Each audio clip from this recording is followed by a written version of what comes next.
दौंड तालुक्यातील यवत गावात एका समाजाविरोधात सोशल मीडियावर आक्षेपार्ह पोस्ट केल्यानंतर तणावाचं वातावरण निर्माण झालं असून नागरिकांमध्ये संतप्त प्रतिक्रिया उमटत आहेत। या पार्श्वभूमीवर यवतचा आठवडे बाजार दुपारनंतर बंद करण्यात आलाय। संबंधित पोस्ट यवतमधील सहकार नगर भागामध्ये राहणाऱ्या एका तरुणानं केल्याची माहिती समोर आली आहे। या पोस्टनंतर परिसरातील नागरिकांनी तीव्र नाराजी व्यक्त केली असून काही संतप्त कार्यकर्त्यांनी संबंधित तरुणाच्या घरावरही हल्ला करून तोडफोड केली आहे। यावेळी काही दुचाकी वाहनांनाही आग लावण्यात आल्याचं प्राथमिक तपासामध्ये स्पष्ट झालेलं आहे। दरम्यान आक्षेपार्ह पोस्ट करणाऱ्या तरुणाला यवत पोलिसांनी तातडीनं ताब्यात घेतलंय। पोलिसांनी वेळीच हस्तक्षेप केल्यामुळे संभाव्य अनर्थ टळला असला तरी गावामध्ये तणावाचं वातावरण आहे। सध्या गावामध्ये मोठ्या प्रमाणावर पोलीस बंदोबस्त तैनात करण्यात आला असून पुढील अनुचित घटना टाळण्यासाठी प्रशासन सतर्क आहे। या घटनेची दखल घेऊन स्थानिक पोलिसांनी सोशल मीडियावर सतत नजर ठेवण्यास सुरुवात केलेली आहे। पोलीस अधीक्षक संदीप गिल यांच्यासह वरिष्ठ अधिकारी घटनास्थळी दाखल झाले असून दोन्ही समाजातील प्रतिनिधींशी संवाद साधण्याचे प्रयत्न सुरू आहेत। आज 12 वाजताचे सुमारास एक बातमी जी आहे पोलिसांच्या समोर आली की एका तरुणाने एका फेसबुक व्हॉट्सॲपवर एक सोशल मीडिया स्टेटस ठेवला आहे आणि तो जो स्टेटस आहे तो ऑब्जेक्शनेबल आहे आणि त्यामध्ये गावाचे काही लोकांचा विरोध आणि ऑब्जेक्शन होता, म्हणून त्यांनी पोलिसाला रिपोर्ट केला। इमिडिएटली तो तरुण आहे त्यांना पोलिसांनी कस्टडीमध्ये घेतला आणि त्याच्या विरुद्ध जे आहे कायदेशीर कारवाई सुरू केली। म्हणून त्याच वेळी गावाचे जे लोक त्या ठिकाणी रिपोर्टिंगसाठी किंवा त्याच्याबरोबर आले होते त्याची मीटिंग सुद्धा करण्यात आली की तुम्ही गावात शांतता ठेवा। परंतु तेव्हापर्यंत जे हे स्टेटस होता ते ऑलरेडी व्हायरल झाला होता आणि एक हायटंड इमोशन एकदम रिस्पॉन्स आला आणि गावाचे लोक जे होते ते देखादेखी एकाचे मागे एक ते रस्त्यावर आले। रस्त्यावर येऊन त्यांनी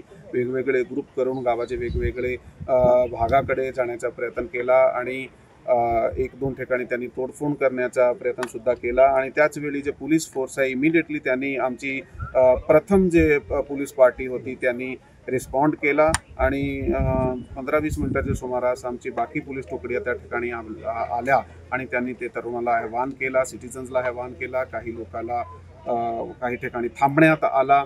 अशा प्रकारे गावाचं 1 तासाचे आत जे आहे ते हे जे घटनाक्रम सुरू झाला होता त्याला शांत करण्यात आला। सध्या गावात आपण आता उभे आहात। गावात कोणत्याही प्रकारचा कायदा व सुव्यवस्थेचा प्रश्न सध्या नाही आहे, शांतता आहे आणि नागरिकाला आव्हान आहे की असे प्रकारचे जर कोई र्युमर्स वगैरे येत आहे, जसा तुम्ही ऑलरेडी ही एका ठिकाणी आपण रिपोर्ट केला होता पोलिसाला, पोलीस आपला काम करत होती, तर तसे प्रकारे पोलिसावर प्रशासनावर विश्वास ठेवून जर असे प्रकारची घटना समोर येत आहे तुम्ही प्रामाणिक कायदेशीर पद्धतीने जे आहे संविधानिक पद्धतीने आपण ते पोलिसापर्यंत पोहोच करा। पोलिसाला तपास करून त्याला लॉजिकल एंडपर्यंत घेऊन जाणार आहे।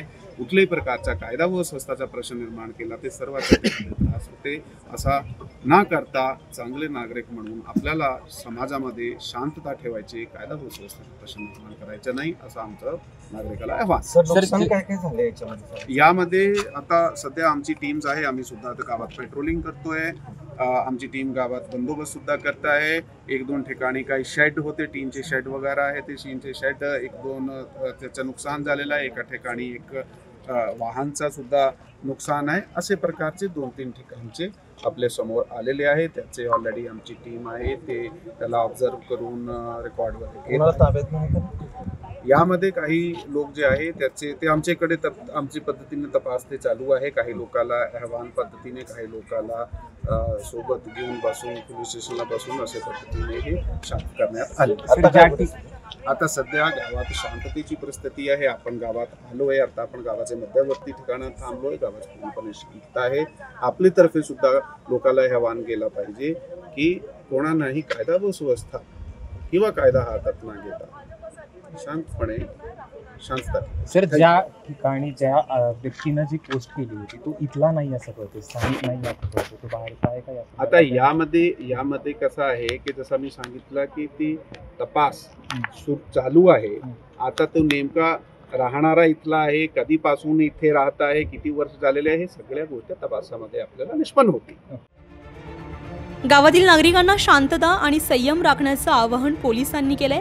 दरम्यान यवतसह परिसरात सोशल मीडियावर कुठल्याही प्रकारचा चिथावणीखोर मजकूर पोस्ट केल्यास कडक कारवाई करण्यात येईल असा इशारा प्रशासनानं दिलाय।